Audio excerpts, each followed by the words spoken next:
अस्सलाम वालेकुम, welcome back to my channel. कैसे हैं आप सब? होपफुली सब ठीक होंगे। मैं भी अल्हम्दुलिल्लाह बिल्कुल ठीक हूँ। मैंने काफ़ी दिनों से क्लिपिंग जो थे वो इकट्ठे करके रखे हुए थे, लेकिन वॉइस ओवर करने का बिल्कुल टाइम नहीं लग रहा था। मेरा स्केड्यूल काफ़ी बिज़ी चलता है। अभी मैं अपने लिए ब्रेकफ़ास्ट बना रही थी। जब से तबीयत मेरी ख़राब हुई है, 2-3 हफ़्ते ख़राब रही है। उसके बाद से टेस्ट बिल्कुल चला गया था खाने-पीने को। आहिस्ता-आहिस्ता ही अभी टेस्ट वापस आ रहा है।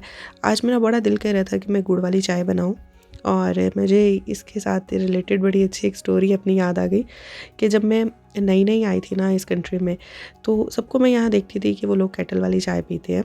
तो मुझे तो केटल की चाय बिल्कुल अच्छी नहीं लगती थी। तो जब मेरी बेटी हुई थी हॉस्पिटल में, तो मुझे सबसे पहले जो बात पूछी गई कि तुम्हें घर से क्या ला के दें, तो मैंने उनको ये बोला था कि भई मुझे यहाँ पे केटल वाली चाय मिलती है जिसको मुझे पीने का बिल्कुल मज़ा नहीं आता। तो प्लीज़ मुझे घर से जो है ना वो चाय पका के ला दें। तो बहरहाल बहुत टाइम लगा। फिर मुझे प्लेन में भी जब पाकिस्तान जाती थी तो मुझे केटल वाली चाय ऑब्वियसली वहाँ पे भी वही मिलती थी। तो मैं चाय नहीं पीती थी, और घर पहुँचते सार ही सबसे पहले मेरा यही सवाल होता था कि मुझे 1 कप चाय बना दें। तो आहिस्ता-आहिस्ता आदतें इंसान की जो है ना वो छूट जाती हैं, आदतें बदल जाती हैं। ये नहीं होता कि हम कहें कि भई हमारी कुछ आदतें जो हैं वो नहीं ख़त्म होती, लेकिन हो जाती हैं। ये सब कुछ जो है ना ये हमारे दिमाग का, हमारे ब्रेन का जो है ना ये खेल है। हम अपने दिमाग में जो चीज़ बिठा लेते हैं ना कि ये चीज़ हम नहीं छोड़ सकते, तो वो बस हम सिर्फ़ जिस दिन हम अपने दिमाग से निकाल लेते हैं ना, उस दिन चीज़ें हमारे लिए बहुत आसान हो जाती हैं। तो अभी हम लोग गॉल पे आए थे, और मुझसे पिछले दिनों में किसी ने क्वेश्चन किया था कि यहाँ पे स्कूलिंग सिस्टम किस तरह की है। तो मैंने सोचा कि मैं आपको वीडियो में ही इसका आंसर कर दूँ, बिकॉज़ कि अगर आप मुझे कमेंट में करोगे तो मैं कमेंट में कितना लंबा लिख सकती हूँ। तो बेसिकली यहाँ पे जो है वो सेकेंडरी स्कूल, प्राइमरी स्कूल, उनकी एजुकेशन जो है वो फ्री है।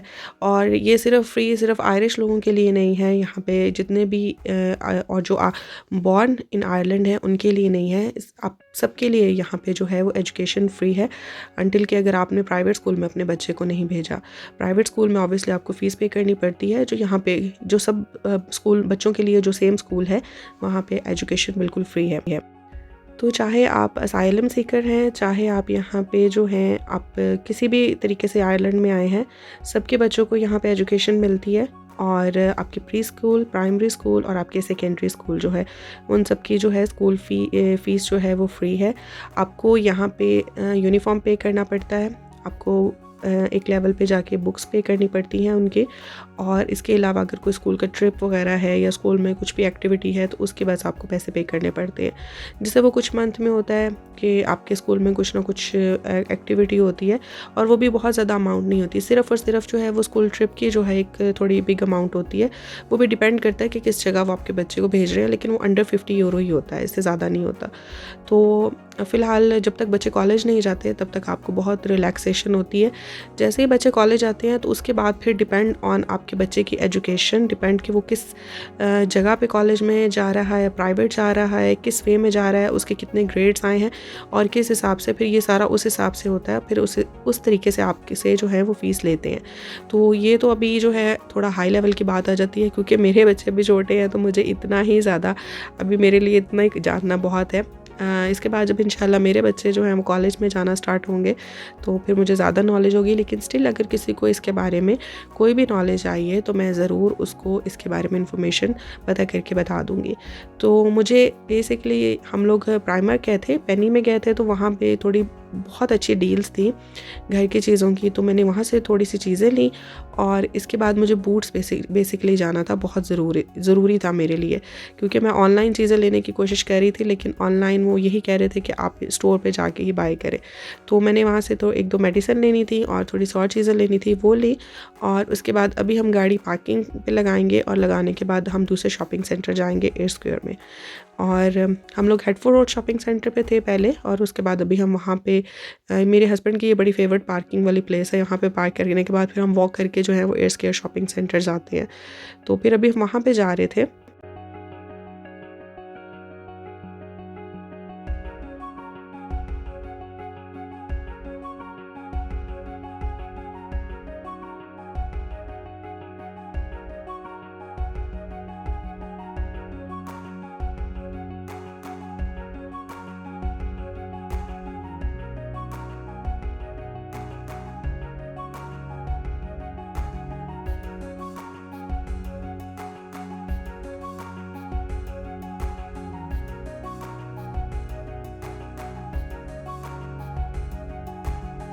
हम लोग इतनी दफ़ा गॉलवे आ चुके हैं ना कि मेरे बच्चे जो है ना वो गॉलवे से बोर नहीं होते और ना मैं भी बोर होती हूँ, मुझे मज़ा आता है यहाँ पे आके।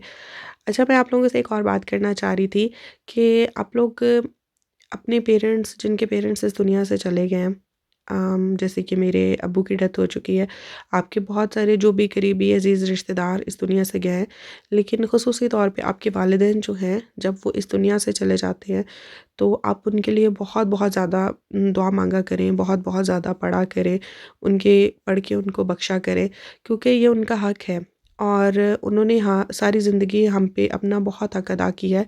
तो जब वो इस दुनिया से चले जाते हैं तो वो इस इंतज़ार में होते हैं कि हम उनके लिए जितना पढ़ सकें, जितना उनको बख्श सकें। तो सब लोग जो हैं अपनी ज़िंदगी के कामों में इतने मगन हो जाते हैं कि शायद कहीं न कहीं भूल जाते हैं दुआ करने के लिए और अपने पेरेंट्स के लिए पढ़ने के लिए, उनके लिए कुरान पढ़ें आप, उनके लिए सूरतें पढ़ें, उनके लिए जो भी आपके चलते-फिरते उनके लिए पढ़ा करें। और आपको पढ़ने के बाद ये नहीं होता कि आपने उसको हर दफ़ा जो है वो मतलब एक प्रॉपर वे में बख्शना होता है। आप दिल से भी दुआ माँगोगे ना, आप दिल से अपने दिल में भी कह दोगे ना, तो वो अल्लाह ताला को पता होता है कि ये, क्योंकि वो तो नियतों का हाल जानने वाला है, वो दिलों का हाल जानने वाला है। तो वो आपकी जो पढ़ाई होती है ना, जो आपने पढ़ा होता है, जिस मकसद के लिए आपने पढ़ा होता है, सूरत पढ़ी है, कोई भी आपने कुरान पाक पढ़ा है, कोई तस्बीह पढ़ी है, कुछ भी पढ़ा है और जिस मकसद के लिए पढ़ा होता है वो ज़रूर उन तक पहुँचता है। तो प्लीज़ अपने वालिदैन को अपनी दुआ में ज़रूर याद रखा करें, क्योंकि ज़िंदगी बहुत छोटी है, हम सब ने उनसे मिलना है जब हम इस दुनिया से चले जाएँगे और जिनकी हयात है अल्लाह ताला उनको सेहत तंदुरुस्ती दे। तो बस हम लोगों ने अपना थोड़ा बहुत काम किया और उसके बाद फिर हम लोगों ने बच्चों को खाना खिलाया और फिर हम लोगों ने वापसी का अपना सफ़र तय किया। और अभी क्योंकि क्रिसमस की लाइट्स जो थी वो ऑन थी, मैंने इस दफ़ा क्रिसमस मार्केट गॉलवे की मिस कर दी क्योंकि मैं काम पे थी, तो हम लोग बिज़ी थे और फिर शाम में इतना थक जाते थे कि गॉलवे जाने को बिल्कुल दिल नहीं करता था और बच्चे भी बहुत ज़्यादा थक जाते थे। तो इस वजह से इस दफ़ा मेरी क्रिसमस मार्केट जो थी वो मिस हो गई। इंशाल्लाह नेक्स्ट ईयर ज़िंदगी बख़ैर के साथ ज़रूर, अगर टाइम लगा तो ज़रूर चक्कर लगाएँगे। और अभी हम लोग घर गए गए थे और उसके बाद फिर मेरा दिल कर रहा था पंजाबी मूवी देखने को। ये नेटफ्लिक्स पे आई थी, हनीमून, और बहुत मज़े की थी। अभी मुझे आई होप कि कॉपीराइट ना इसके ऊपर आ जाए। तो बस फिर हम लोगों ने ये वॉच की। मैंने इसीलिए म्यूट कर दिया है म्यूज़िक यहाँ पे, क्योंकि कॉपीराइट का बहुत इशू होता है। तो बस आज का व्लॉग यहीं तक का था। उम्मीद है कि आप लोगों को अच्छा लगेगा। अच्छा लगा हो तो प्लीज़ लाइक कर दें और अगर आप मेरे चैनल पे न्यू हैं तो सब्सक्राइब ज़रूर करिएगा। मुझे अपनी दुआ में बहुत सारा याद रखें और अगर कोई क्वेश्चन हो तो प्लीज़ ज़रूर बताइएगा। आप सब अपना सारा ख्याल रखें। अल्लाह हाफ़िज़।